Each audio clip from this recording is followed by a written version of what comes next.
I paid for my brother's wedding and even gifted him a luxury honeymoon package. But as the wedding ended, I overheard him say, "Honestly, I wish he hadn't even come." My parents laughed. "Oh, it's just a joke." I smiled.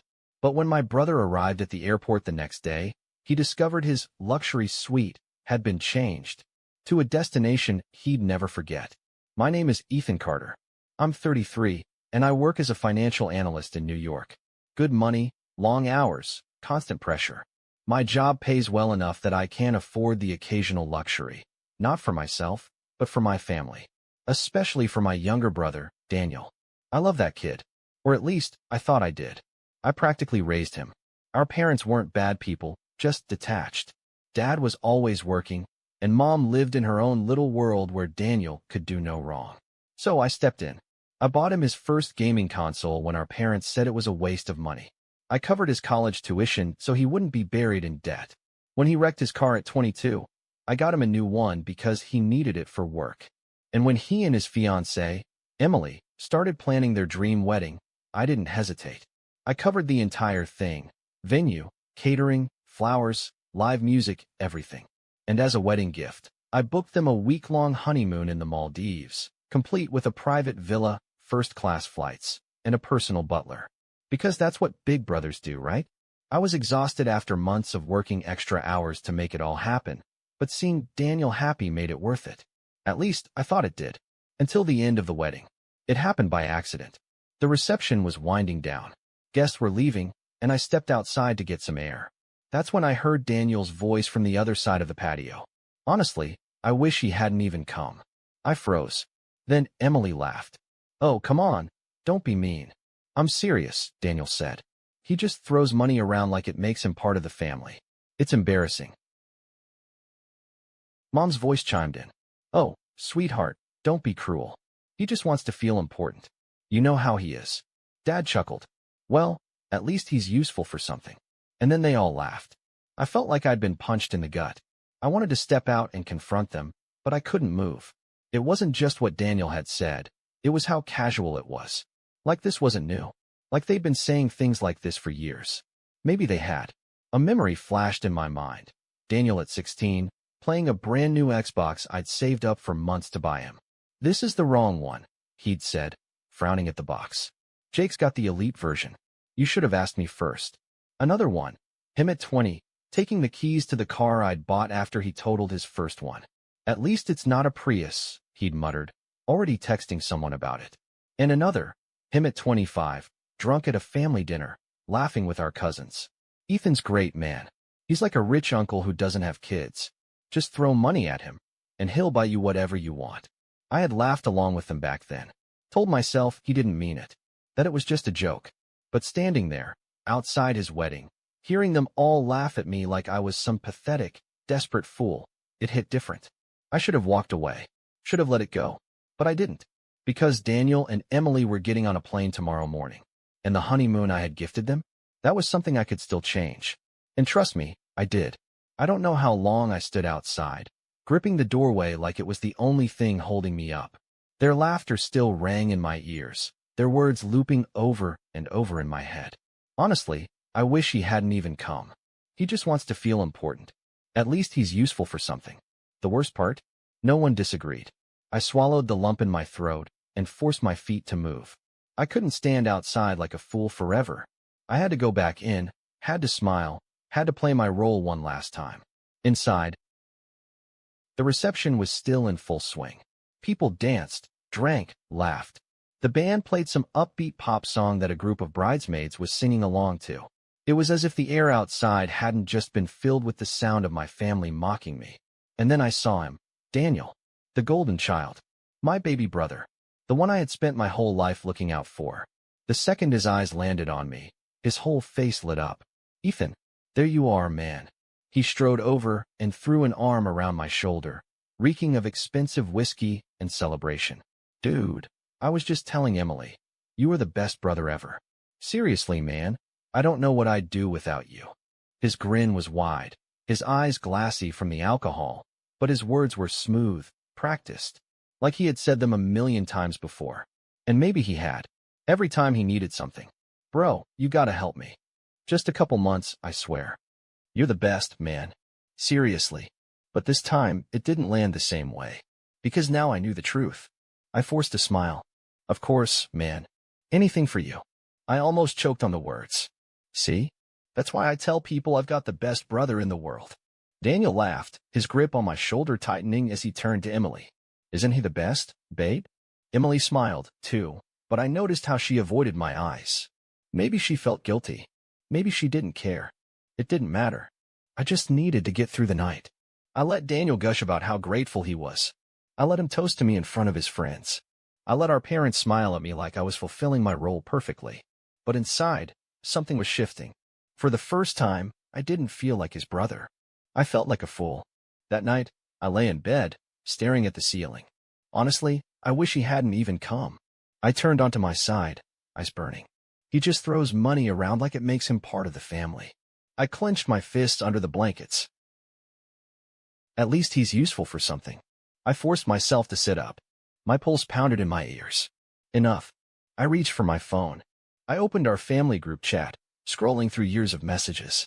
At first glance, it all seemed normal, pictures from birthdays, holiday plans, random updates. But the more I looked, the more I noticed the pattern. Every conversation was transactional. Daniel, Ethan, can you cover my flight home for Christmas? I'm short this month. Mom, sweetheart, Daniel's car needs repairs. You're doing so well. Could you help? Dad, your brother and Emily really want a big wedding. I told them you'd be happy to contribute. No, how are you? No, thanks for everything. Just requests. Demands, even. And I had always said yes. Because that's what big brothers do, right? I closed my eyes and let my mind wander back through the years. I was 14 when Daniel was born. I still remember the day Mom and Dad brought him home. He was this tiny, wrinkled thing, and I remember promising him, right then and there, that I'd always take care of him. And I did. When our parents were too busy, I was the one who helped him with homework. When he scraped his knee, I was the one who carried him home. When he wanted the latest sneakers in high school, I worked extra shifts at my part-time job to get them for him. And he knew it. Ethan will do it, Mom would say whenever Daniel needed something. And I always did.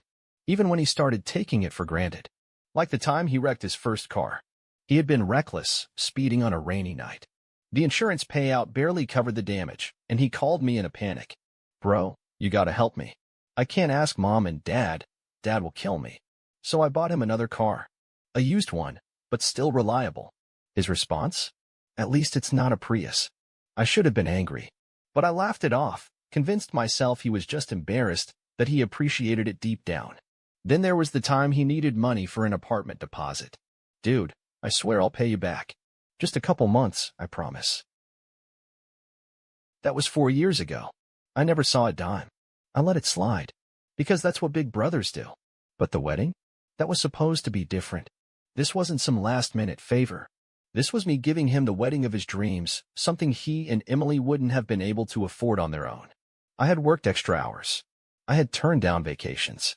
I had done everything I could to make sure they had the perfect day. And still, it wasn't enough. I wasn't family to them. I was a wallet with a heartbeat. And for the first time, I saw it for what it was. I checked the time, 3:42 a.m. Daniel and Emily's flight was in 6 hours. I opened my laptop. If I was just a wallet to them, then it was time to close the account. I sat alone in my apartment, the glow of my laptop screen illuminating the room. The reservation details were right in front of me, the cursor blinking over the edit button. Daniel and Emily's flight was in just 6 hours. I had never been a petty person. But this was different. I clicked on the honeymoon package I had originally booked for them, a private overwater villa in the Maldives, complete with a personal butler, first-class service, and an all-inclusive gourmet dining experience. It was a dream trip, the kind of luxury that most people could only fantasize about. I hovered over the cancellation option, but that felt too easy. Leaving them stranded with no honeymoon at all would be a disappointment. Sure, but I wanted something they would never forget. I scrolled through the available lodging options, looking for something that would make an impact. Then I found it. Same island. Completely different experience. A rustic beach adventure package. Instead of a luxury villa, they'd be staying in a shared beachside camping hut. No air conditioning, no private pool, no staff catering to their every whim. A mosquito net would be their only protection from the elements. Communal bathrooms. Cold showers. No Wi-Fi. Just the authentic islander experience, as the resort described it. I clicked Modify Reservation. Their first-class flights remained the same. I wanted them to step off that plane expecting paradise. And then, reality would hit. The airport send-off. The next morning, I arrived at JFK Airport under the pretense of seeing them off. Emily greeted me with an overly sweet smile, while Daniel clapped me on the back. "Man, I still can't believe you pulled this off," he said, shaking his head. "The best wedding gift ever. You're a legend, bro." Emily leaned in with a smug expression. I told Daniel he's lucky to have such a generous brother. You know, not everyone would go all out like this. I just smiled. "Well, you guys deserve the best." They had no idea. As we walked toward the security gate, Daniel kept rambling about how amazing the resort was supposed to be. "Did you see the pictures? That infinity pool? And the villa, bro. Right over the water. Gonna be insane." Emily nudged him playfully. "I just hope we get a good butler. My friend Claire said the staff makes all the difference." "Oh, I'm sure it'll be unforgettable," I said. I gave them both a hug and waved them off as they disappeared through security. The moment they were out of sight, I turned around and walked out of the airport. I already knew that my phone would be buzzing soon. The arrival, reality hits. I was in the middle of dinner when I got the first message. "Daniel, what? Hey, mess." I grinned and took another bite of my steak. "Daniel, where is the villa? Why are we in some kind of hostel on the beach? There's no air conditioning, dude." I let the message sit for a few minutes before picking up my phone. Then another one came in. "Emily, Ethan, there must be some kind of mistake. The receptionist said this is our reservation. There are other people in the hut next to us. I can hear them snoring." I put my phone down and leaned back, picturing it all. Daniel, standing there in his designer vacation outfit, sweat beading on his forehead as he realized there was no butler, no champagne on arrival, just a rickety wooden shack with a fan that barely worked. Emily, absolutely horrified, clutching her expensive designer handbag while trying to process that she would be showering in cold, salted water and sleeping in a bamboo bed with a thin mattress. I imagined her looking around at the other guests, budget travelers, backpackers, couples in their 40s wearing cargo shorts and flip-flops, laughing at the idea of roughing it. Not exactly the high society honeymoon she had envisioned. "Daniel, bro, are you kidding me? Call the resort. Fix this." I took a sip of my wine, set my phone to silent, and enjoyed the best meal I'd had in weeks. They had laughed at me. No, I was the one laughing. I woke up the next morning to 13 missed calls. Daniel, Emily, even my mother. The group chat was a war zone. "Daniel, call me. Now." "Emily, Ethan, what did you do?" "Mom, Ethan, whatever happened with your brother's honeymoon, you need to fix it. This is unacceptable." "Dad, your brother is calling me nonstop. Fix this mess." I stretched, yawning, feeling more rested than I had in years. Then, just as I was about to put my phone down, a video came through from Daniel. I clicked it. The screen loaded to a shaky, dimly lit recording. The camera was flipping between Emily, who was on the verge of a breakdown, and Daniel, who looked ready to kill someone. "I cannot believe this." Emily screeched, her voice high-pitched and raw. "There is sand everywhere. I can't sleep like this. There are bugs in the bathroom. Daniel, fix this." Daniel turned the camera to his sweaty, sunburned face. "Ethan, call me. You better have a really good explanation for this." The video cut off. I couldn't stop myself. I laughed so hard I nearly fell off the bed. This was better than I could have ever planned. The call from hell. By noon, I figured I had tortured them enough. I finally picked up when Daniel called again. "What, Ethan?" Daniel's voice was pure rage. "Where's our honeymoon suite? Where's the butler? Why are we stuck in whatever this place is?" I took a deep breath, keeping my tone calm. "Oh, I thought you wanted the authentic experience." Silence. Emily's voice cut in from the background. "This is not funny, Ethan. We are sleeping on what is basically a wooden plank. The restaurant is a beach shack. I had to eat grilled fish off a paper plate. Do you know how humiliating this is?" I grinned. "Humiliating? Oh, you mean like he just throws money around like it makes him part of the family? Or at least he's useful for something?" Silence. "Yeah," I continued, letting my words sink in. "I heard everything, Daniel. You, Mom, Dad. I was just some useful fool to you all, wasn't I?" Daniel exhaled sharply. "Bro, come on, it was just a joke. You know we didn't mean it." I almost laughed again. Sure, Danny. Just like this is just a joke. Emily groaned. Okay, you made your point. Now fix it. I let out a mock sigh. I would love to help. But, well, my money's just for feeling important, remember? I wouldn't want to embarrass you again. Daniel screamed in frustration and the call cut off. I sat back, exhaling. It felt good. Really good. The parents get involved. That evening, I got a call from Mom. I let it ring 3 times before picking up.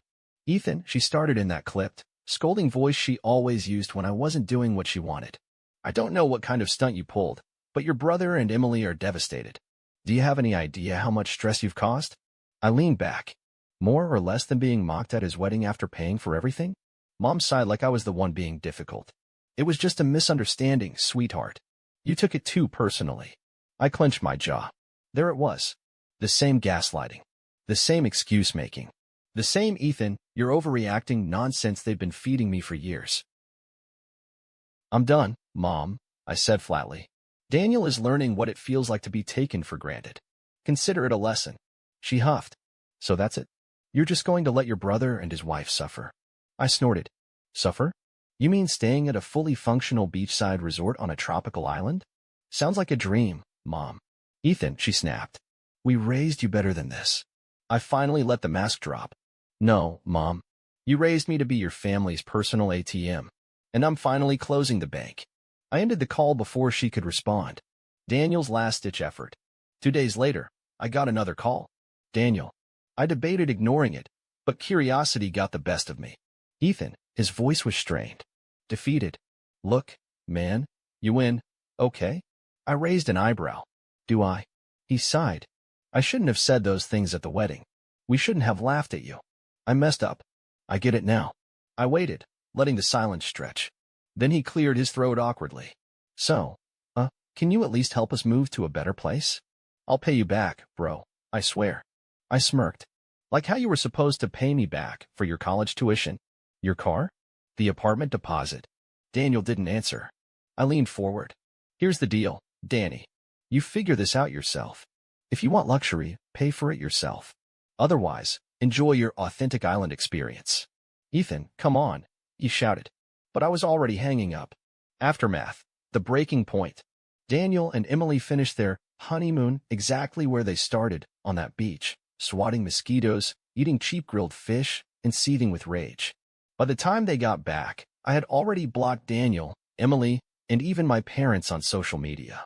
Then I got the last message I'd ever received from my mother. Mom, if you keep acting like this, you're going to lose your family. I looked at the text for a long moment before finally typing back. Me, I think I already did. And honestly, I'm okay with that. I hit send. Then, for the first time in my life, I felt free. 2 weeks had passed since Daniel and Emily's disastrous honeymoon. The calls had stopped. The texts had dried up. My family's desperate attempts to guilt me into fixing their problems had finally ceased. And for the first time in years, my life was quiet. I wasn't sure how I felt about it at first. There was an odd emptiness where all the stress used to be. No more late-night messages from Daniel asking for money. No more passive-aggressive guilt trips from Mom. Just silence. But then I realized that emptiness wasn't loneliness. It was peace. A new beginning. Without my family constantly draining me, I finally started doing things for myself. I booked a vacation. For me. A real one. Not a sacrifice. Not a gift for someone else. But something just because I wanted it. I spent 10 days in Italy, exploring the streets of Rome, eating pasta at sunset, and drinking wine without worrying about anyone else's problems. It felt surreal at first. The idea that I didn't have to answer to anyone, that no one had a claim over my time or money anymore. Then, one evening, as I sat in a tiny cafe in Florence, watching the sun dip behind the rooftops, it hit me. I had spent my entire life being the good son, the good brother, the one who fixed everything, paid for everything, put everyone else first. And what had it gotten me?